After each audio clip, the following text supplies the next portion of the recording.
to Dreamland, a kingdom famous for peace and quiet. Until Johnny arrived! Grandma's Knitting Adventure is a brand new dementia role-playing game developed by HAL 9000's Map of the Soul 7, with the intention of causing mass infidelity amongst the male populace. That's right, bucko! We're kicking off this year by going back to our roots with a fucking turn-based embroidery simulator. Is now a good time to talk about today's sponsor? In this game, our favorite bleached nipple returns to battle a Mexican stereotype on behalf of the Trump administration, as he journeys through 7 handcrafted artesian worlds in an effort to slay their tyrannical overlords and stitch the planet back together like your parents' broken marriage. Watching this video will be the ultimate test of your patience, but editing this video will be the ultimate test of my masculinity.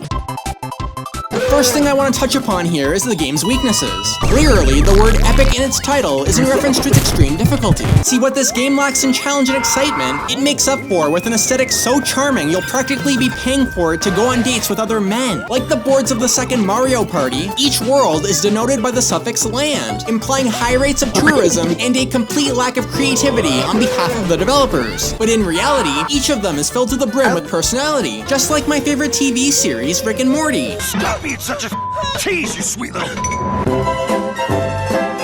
There's a villa comprised of instrumental platforms, a winter wonderland of holiday spirit, and even a jungle gym of fucking prehistoric lizards. The art design here is so meticulous and pleasing, from the cotton balls of algae and snow to the bandages literally holding the stages together. This game doesn't exactly stimulate my fingers, but it certainly tickles my monkey brain.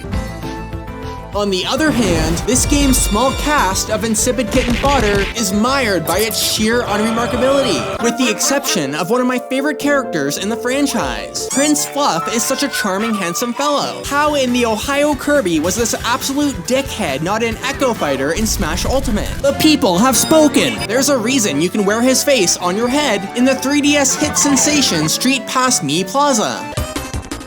In this game, you fight Grandma's sleep paralysis demons in the form of sentient crochet abominations, ranging from a grape Kool-Aid eel to a lemonade duck man to a giant fire serpent. You know, I had one of those this morning after taking home that girl from the club last night. But if you're feeling a bit suspicious, you might be biased towards the Slobber Frog, as they've clearly been affected by the chemicals in the water. I'm gay! Since we're no longer in Dreamland, Waddle-Doos and Tweedle-Dees are replaced by Yarn Soldiers and their various subtypes. My favorite has to be the Bobber Clawed, because unlike me, they have the courage to go to the beach despite having a giant horn growing out of their head. But one important question still remains. What's the difference between an Octopea and a Garbanzo bean?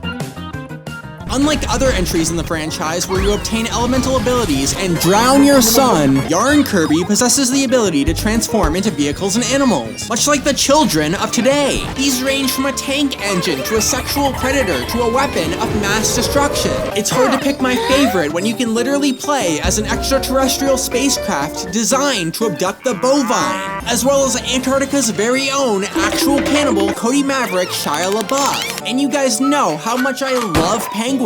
One might even call me Mr. Popper because of how much I love penguins. And because you can't fly or feast upon the British like in other entries, this game is more focused on exploration.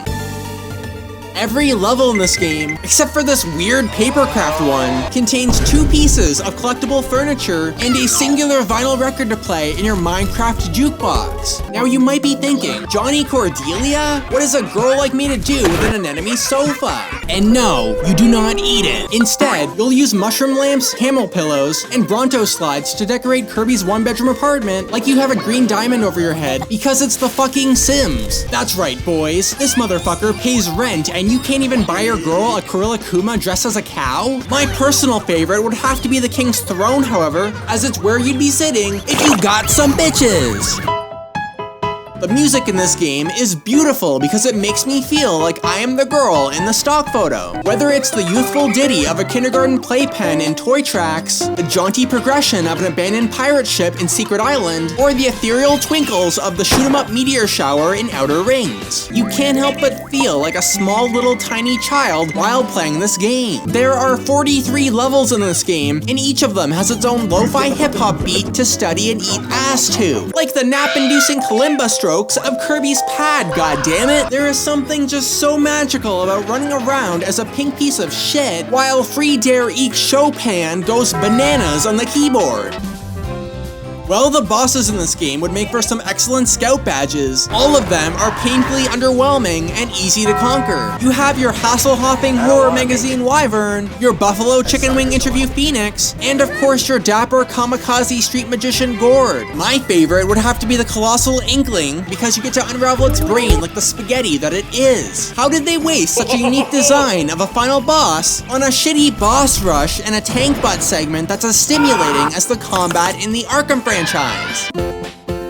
I think what I'm trying to say with this review is that games don't have to be difficult to be fun. Just look at Cuphead or Hollow Knight. Gamers who enjoy lighthearted adventures with low stakes because they don't have the fucking blood pressure to deal with Melania or the Mike Tyson fight are just as valid, if not healthier, than all of you anxiety-ridden glory fiends with your coronary artery disease. Like Abzu or Animal Crossing, this is a game for the mellow and soft soul. And because of its simplicity, its co-op mode is the ideal experience to play with a partner who is new to gaming.